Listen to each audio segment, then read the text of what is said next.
You ask why? It is because the Lord is acting as a witness between you and the wife of your youth, because you have broken faith with her. Though she is your partner, the wife of your marriage covenant. Malachi 2 verse 14. Adding adultery in marriage. Let us look at dangerous repercussions of marital unfaithfulness. Let us consider something here. If you look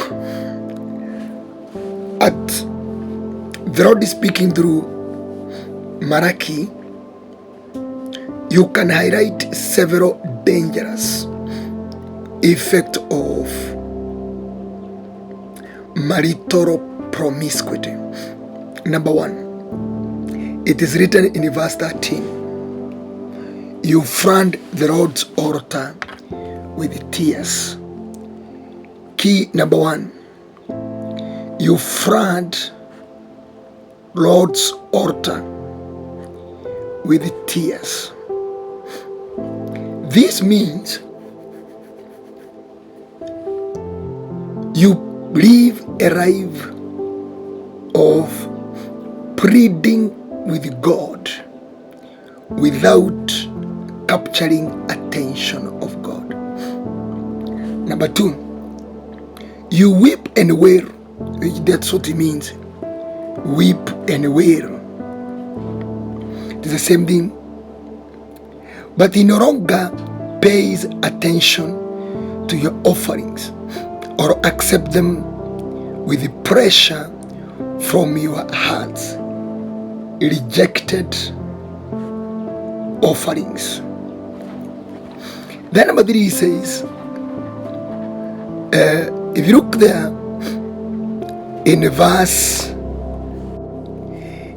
15, has not the Lord made them one in flesh and spirit? They are his. And why one? Because he was seeking godly offspring. So guard yourself in your spirit and do not break faith. Number 3, breaking of faith with the wife of your youth. I hate divorce. The next thing is divorce. Says the Lord God of Israel, and I hate a man covering himself with violence. Number 5 is covering with violence, as well as with his garment, says the Lord. So guard yourself in your spirit and do not break faith. Then if you look at verse 6, verse 16, he says, I hate. That is divine hatred. And then vulnerable spirit. Vulnerable spirit. That is, he says he has made you one in flesh and spirit. So adultery breaks the bond of one flesh and spirit principle. So when you are committing adultery, I told you, the man of God, in the book of Proverbs 9, verse 17 there, 18, he says, stolen water is very sweet. Food eaten in secret is delicious. And the Lord here was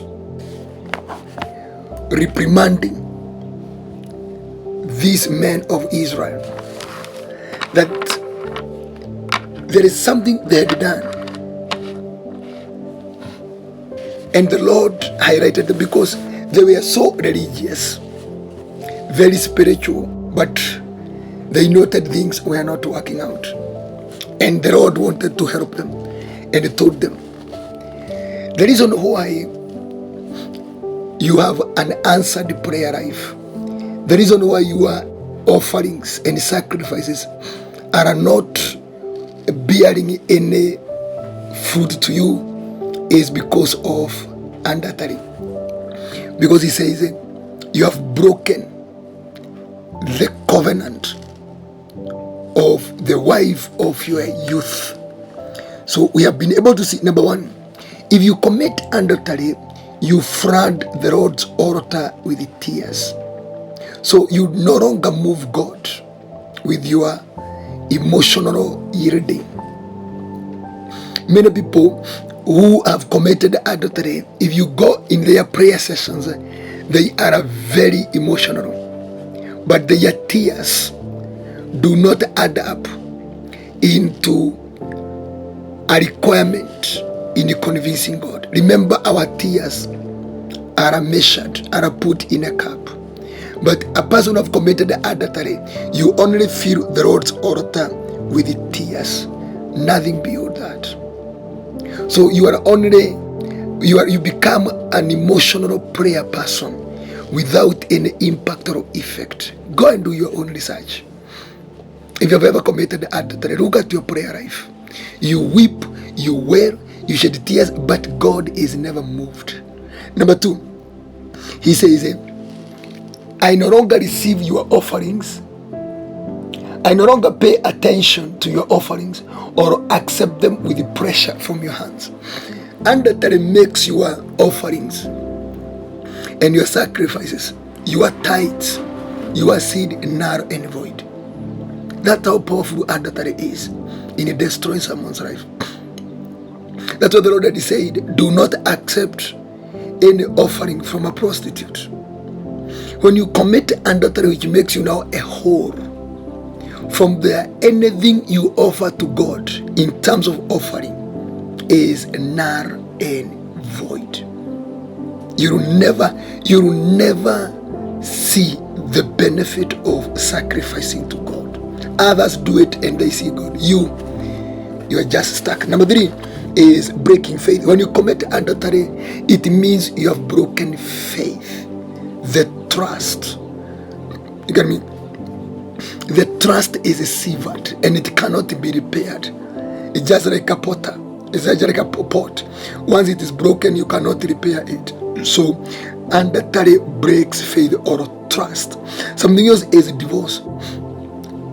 When you commit adultery, only the adultery and death have the power to separate a man and a woman tied in marriage covenant.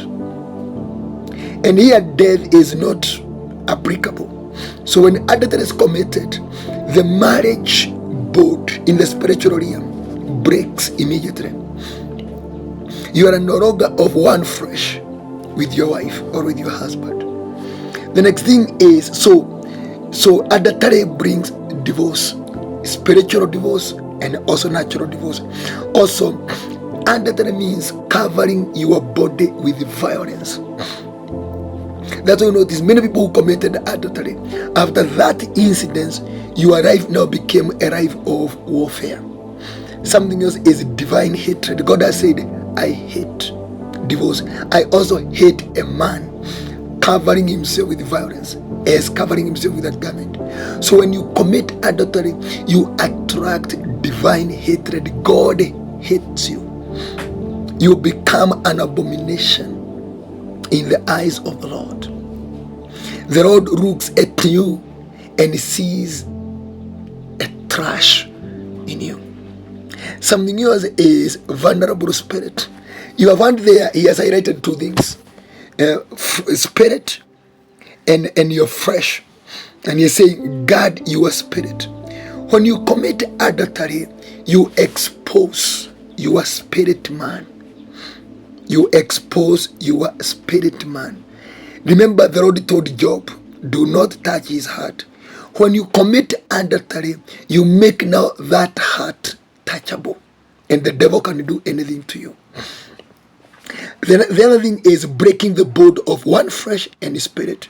When you commit adultery, that bond breaks completely.